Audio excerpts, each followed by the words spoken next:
I do believe and I think that Poland is last stronghold of Christianity and normality in Europe. If we are not going to stop this madness, our civilization will be changed and destroyed. What I mean is... Yeah, what do you mean by that?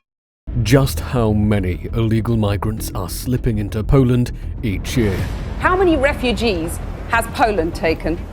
0. If you are asking me about Muslims' illegal immigration, none, not even one, will come to Poland. Not even one if it's illegal. We will not receive even one Muslim because this is what we promised. What really happens to anyone daring to cross the Polish border illegally?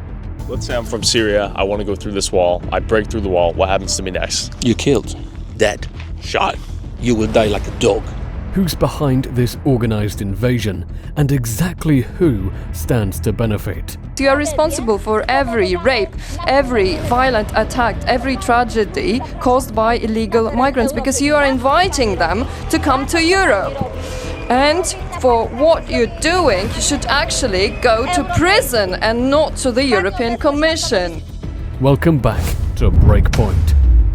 With a predominantly Christian society, Poles fear that a large influx of Muslim immigrants might create cultural and religious tensions, while Western European countries, with their more secular societies, might be more adaptable. Poland's strong Catholic identity makes it more resistant to changes that threaten this foundation.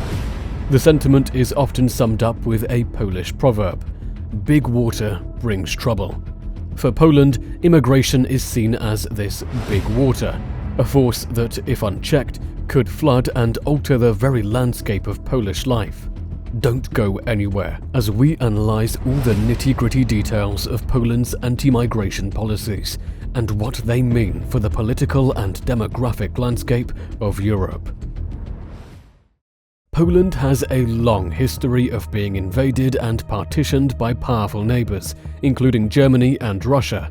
This history has instilled a strong sense of national identity and the importance of sovereignty among the Polish people. The most notable invasion was during World War II, when Poland was invaded by Nazi Germany on September 1, 1939, followed by the Soviet Union on September 17, 1939. However, in recent years, Poland has faced a new challenge: a significant influx of migrants attempting to cross its borders, particularly from Muslim-majority countries. This situation escalated dramatically during the Belarus-European Union border crisis that began in mid-2021. The Polish government accused Belarus of orchestrating this crisis as a form of hybrid warfare, allegedly using migrants to destabilize the EU. The Polish border guard reported that from January to September 2023 alone, there was 17,868 attempted or successful irregular crossings, more than double the 8,299 recorded during the same period in 2022. In response to this crisis, Poland began constructing a border wall on January 25, 2022. The wall is approximately 5.5 meters, 18 feet, high and spans several kilometers along the Belarusian border. The project cost around 1.6 billion zloty, approximately $407 million, and was completed by June 30th, 2022. Then, between November 2022 and early summer 2023, an electronic surveillance system was installed along 206 kilometers of this border barrier. This system includes 3,000 cameras equipped with night vision and movement sensors, making it one of the most advanced border walls in the world. For many Poles, this is a necessary action to secure their country's future. They view it as locking your doors at night, not because you distrust everyone outside, but because it is better to be safe than sorry. The policies at Poland's border are unapologetically strict. According to official statements, border guards are authorized to use lethal force if necessary.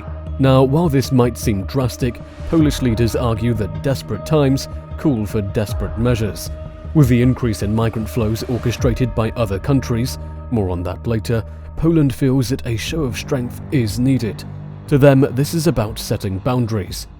To understand why Poland is so adamant about keeping its borders tight, it is essential to look at its cultural and political roots. Poland is a predominantly Christian nation with deep-rooted traditions that emphasize family, faith, and patriotism.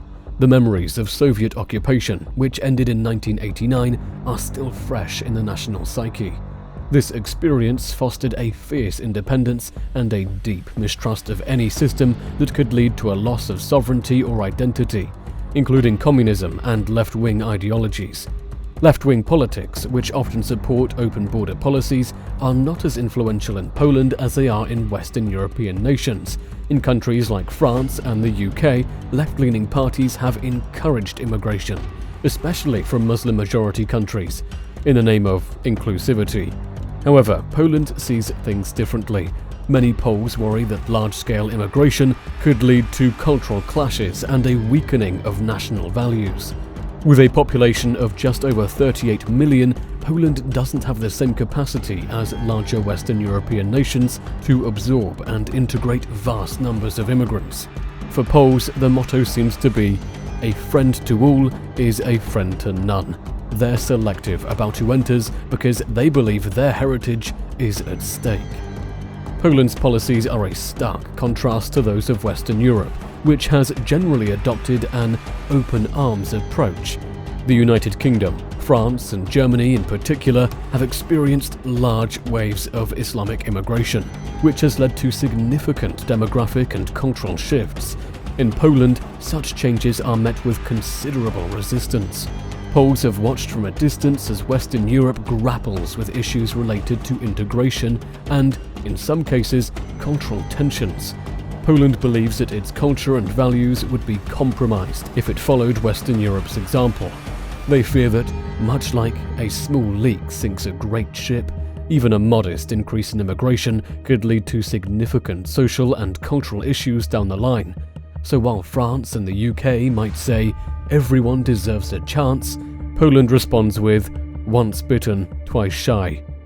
Illegal immigration has increasingly been leveraged as a political tool in Europe, particularly by nations like Turkey and Russia. Turkey has strategically utilized the migrant crisis to exert pressure on the European Union. In 2015, a significant influx of refugees from Syria and other conflict zones led to a humanitarian crisis in Europe. Turkey, hosting over 3.6 million Syrian refugees as of 2023, threatened to open its borders and allow more migrants to flow into Europe unless the EU met certain demands, including financial aid and political concessions. This strategy was notably evident during the 2020 border crisis when Turkey announced it would no longer prevent migrants from reaching Greece, resulting in thousands attempting to cross the border. Russia has also engaged in similar tactics to destabilize regions within Europe. Reports indicate that the Kremlin is using migration as a hybrid warfare strategy, aiming to influence public opinion and political outcomes in various countries.